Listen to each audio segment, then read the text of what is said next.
കേരളത്തിലെ ഹൈന്ദവരായ പെൺകുട്ടികളെയും അതുപോലെ തന്നെ യുവതി സഹോദരിമാരെയും ആക്ഷേപിക്കുന്ന പരിപാടി RSSും BJPയും ദയവ് ചെയ്ത് അവസാനിപ്പിക്കണം. ഞാനിത് പറയാൻ കാരണം 2 ദിവസമായിട്ട് കേരള സ്റ്റോറി 2ാം ഭാഗത്തിന്റെ ട്രെയിലറിന്റെ ചർച്ച നടന്നുകൊണ്ടിരിക്കുകയാണ്. 1ാം ഭാഗം ഇറങ്ങിയ സമയത്ത് തന്നെ വലിയ രീതിയിലുള്ള ചർച്ചകൾ നടന്നിരുന്നു. ആ സമയത്ത് തന്നെ ഞാൻ അടക്കമുള്ള ആളുകൾ പലരോടും അഭിപ്രായം പറഞ്ഞിരുന്നു. ഞാനൊരു മുസൽമാനാണ്. എന്നെ സംബന്ധിച്ചിടത്തോളം കേരളത്തിലെ ഹൈന്ദവരായിട്ടുള്ള പെൺകുട്ടികളെ കുറിച്ചൊരു കൺസെപ്റ്റ് ഉണ്ട്.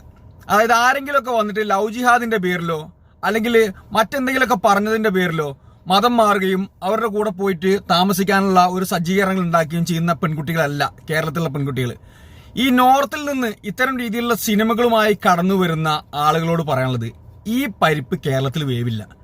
കാരണം നല്ല വിദ്യാഭ്യാസമുള്ള, കാര്യങ്ങളെക്കുറിച്ച് വകതിരിവുള്ള, ഔചിത്യബോധമുള്ള പെൺകുട്ടികളാണ്, ഹൈന്ദവരായിട്ടുള്ള പെൺകുട്ടികളാണ്. അതുപോലെ തന്നെ ഏത് മതത്തിലായിക്കോട്ടെ കേരളത്തിലുള്ള പെൺകുട്ടികൾ.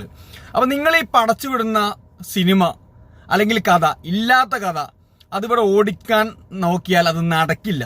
പിന്നെ പ്രണയങ്ങൾ നടക്കുന്നുണ്ട് മറ്റു മതത്തിൽപ്പെട്ട ആൺകുട്ടികളും പെൺകുട്ടികളും ഒക്കെ. ഇപ്പൊ മുസ്ലിം ആയിട്ടുള്ള ഒരു ആൺകുട്ടി അതുപോലെ തന്നെ മറ്റു മതത്തിലുള്ള പെൺകുട്ടികളെ ഇഷ്ടപ്പെട്ട് കല്യാണം കഴിക്കുന്നുണ്ട്. അതുപോലെ തന്നെ ഹിന്ദു മതത്തിൽപ്പെട്ട ആൺകുട്ടികൾ അതുപോലെ തന്നെ മറ്റു മതത്തിലുള്ള പെൺകുട്ടികളെ കല്യാണം കഴിക്കുന്ന സാഹചര്യങ്ങളൊക്കെ ഉണ്ട്.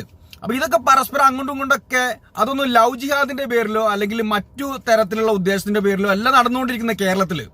അപ്പൊ ഞാൻ പറയുന്നത്, ഇത്തരം രീതിയിലുള്ള കഥകളൊക്കെ മെനഞ്ഞുകൊണ്ട് പ്രത്യേകിച്ച് കേരളത്തിലെ പെൺകുട്ടികൾ അല്ലെങ്കിൽ ഈ ഹൈന്ദവരായിട്ടുള്ള സഹോദരിമാരായിട്ടുള്ള എനിക്ക് അടക്കമുള്ള ഒട്ടനവധി ആളുകൾക്ക് സുഹൃത്തുക്കളുണ്ട്, ഹൈന്ദവരായിട്ടുള്ള സുഹൃത്തുക്കൾ.